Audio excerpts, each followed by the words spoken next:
So thank you for your attention. You see already my subject on screen, the question of falling or rising. The title of the talk is Rules for True Progress versus Idolatry. Like many of you, I have been in this progressive story, this fast-moving environment of technology since the mid-90s. And the first time I actually encountered idolatry, I thought, was when in 2018 a colleague came to my office, another strategy professor from Vienna University of Economics and Business, and he had never been in my office before, and he never came back to that office again, but he came that one time, and he rushed in and asked me one question: what is digital transformation? And I said, I was actually surprised. This is a strategy professor. I told him, since the 90s, we are transforming processes. We have new infotainment, global trade, all enabled by technology, and so on. And that is transforming basically the world a little bit and the economy, serving people. And he said, no, this is not what he heard. He heard that digital transformation means to transform everything, to go fully from analog to digital. And I just, I couldn't believe it.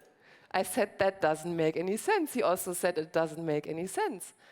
But if you closely look, since 2018, if a branch from a bank says it won't go digital, just leave staff there, they're going to be laughed at. If they say the call center people, they should keep their jobs, they're laughed at. If companies don't digitize everything, they're being laggards. So there has been a shift that I have been wondering about what it is. And so I looked at, my recent research is about idolatry and the power of things. And idolatry is when we glorify a thing or things to the point of losing touch with reality. It is a form of irrationality from which we had hoped to have freed ourselves in modern times. Well, Bruno Latour already told us we've never been modern, and that's the problem. We are facing three phenomena. There are three characteristics when realism is turning into idolatry.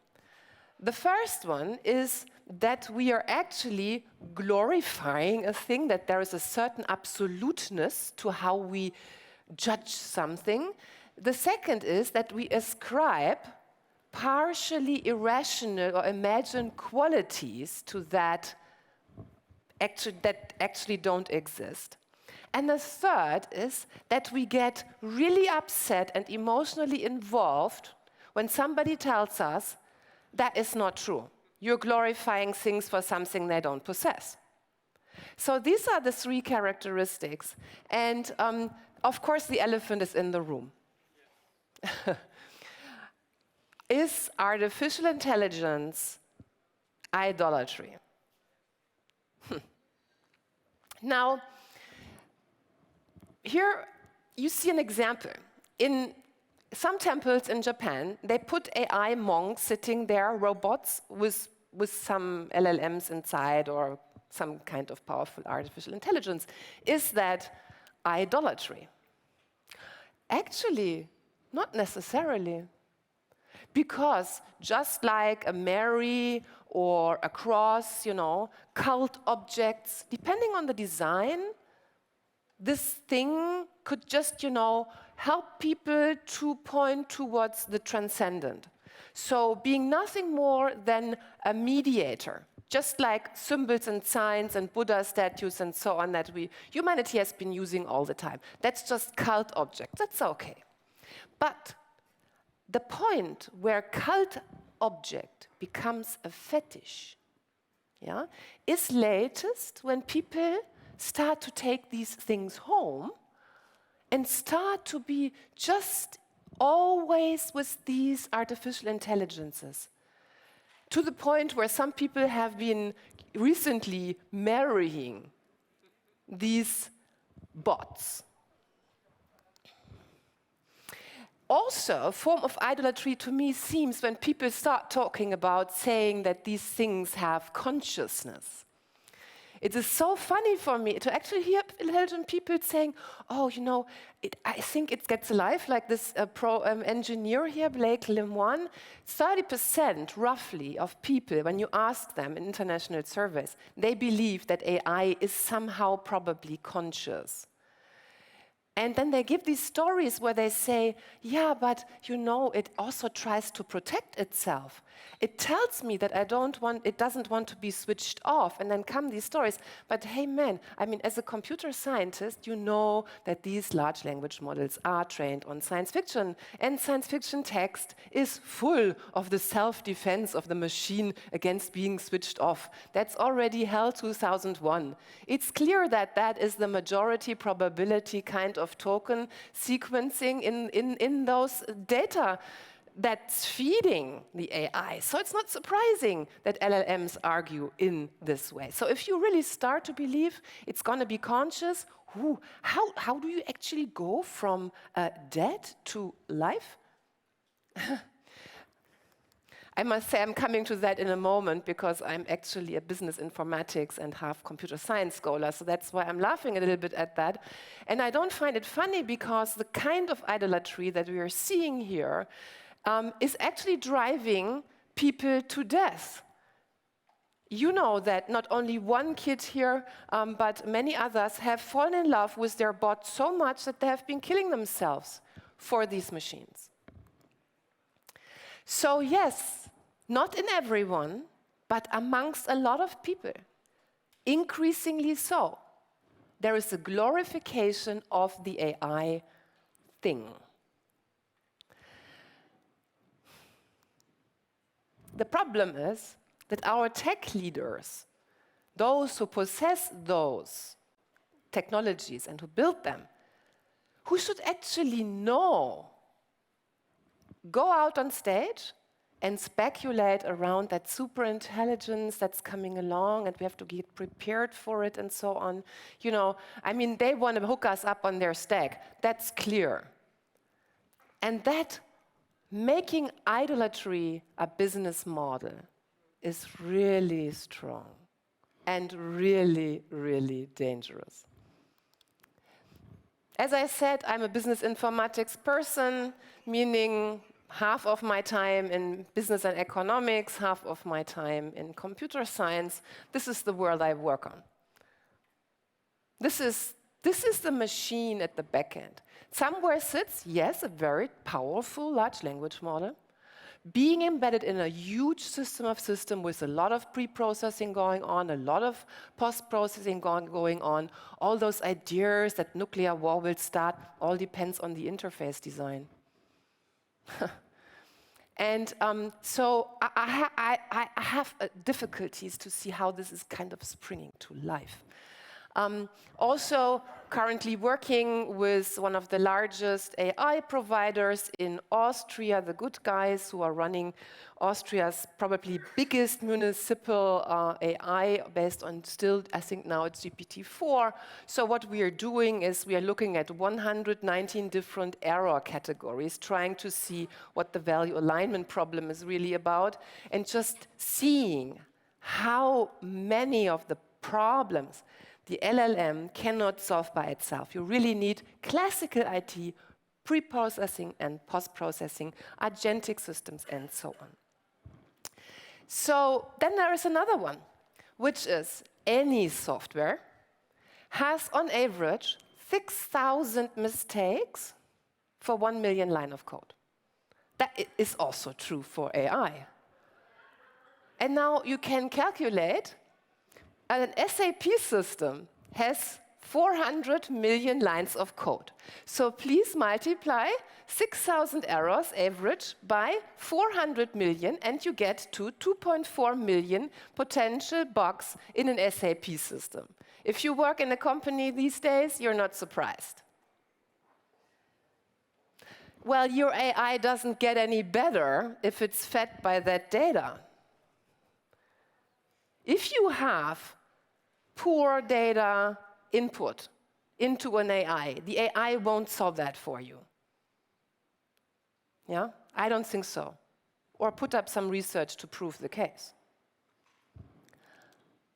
I don't like stepping for that reason in highly automated cars. There's another one, which is freedom.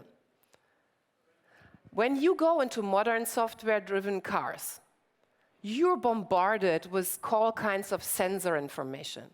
It's not only the seatbelt. It's you have to keep the line. You have to put this. You have to put that. It's beeping to you all the time. It's a freedom-depriving machine. I call it technology paternalism. And just 2 weeks ago, the founder of the Auto Revue in Austria, he called me and said, I thought you said that on the radio, and I hate it as much. And we had an interview on technology paternalism on the car, and he gave me, I don't know, a list of 20 points he hated about software-driven cars. So that's freedom. And then I see my students. For 2 years, they're just giving me AI stuff. Creativity is just gone. Memory is gone. Any possibility to make them learn, to not have them use the AI is impossible. MIT studies showing cognitive ability going down, memory going down. We see all of that. Yeah? Social democratic skills going down. It's crazy, you know, that some people now, they write to their lover and they have the answer and the text being written mutually by GPT. And then they're surprised when they meet the other person because they don't know who it is. So this is really crazy. And then there is a last one that nobody talks about. And this is the destruction of Earth. Software eats the world. Hardware eats the world. We now have, if we take globally, every one of us has a CO2 budget if we want to keep to the 1.5 degree Celsius warming, which is hard to keep. We have a budget that we can spend. 40% of that budget is currently going to ICT. Not even talking AI. This is a Nature paper from 2024. 40% goes to ICT. 20% is SUV flying. 20% is eating too much meat. 40% is ICT. Anybody heard that number already? It's top-class science. So, I have said, in this audience, probably 50% will hate me for those numbers and those things that I say, and 50% will say, whew, yeah, she's actually not so wrong. Yeah? And we have here an emotionalized unwillingness to acknowledge the limits of the glorified. How do we go about that? What can we do? Actually, in a monastery, Benedictine monastery, I founded the Future Foundation. And the first thing I did was, in 2 rounds of talks in Göttwig, in Austria, I invited, all in all, 16 professors, authors, top people who cover the entire AI supply chain, from robotics to third-generation military AI. And 11 universities were there, 13 disciplines, and we came up with something very important. We talked about all those problems, and we said, how can we solve it? And then somebody said, you know what, actually, this is crazy. No law can do it. We don't know what to do. People also have no orientation. We need something like the 10 Commandments for the digital world. And that's what we did. Took the 10 Commandments, took all those challenges, and then came up with 10 commandments that are in order and in number and in spirit, exactly derived from the 10 original commandments. And they read as follows. Do not elevate digital technology to an end in itself. Also do not commit idolatry. Second, do not wrongfully attribute humanity to machines. Don't have them speak and use words as if they were humans. Third, create space for downtime and analog encounters. The family. Honor social and democratic skills. Do not, this is about do not kill, do not destroy nature and life for technological progress. Do not treat people as mere data objects. Do not deprive yourself and others of their true human potential. Do care for truth and do not deny the limits of technology. This is about lying. Do not undermine the freedom of others by technical means. And last but not least, prevent the concentration of power and ensure participation. Thank you very much.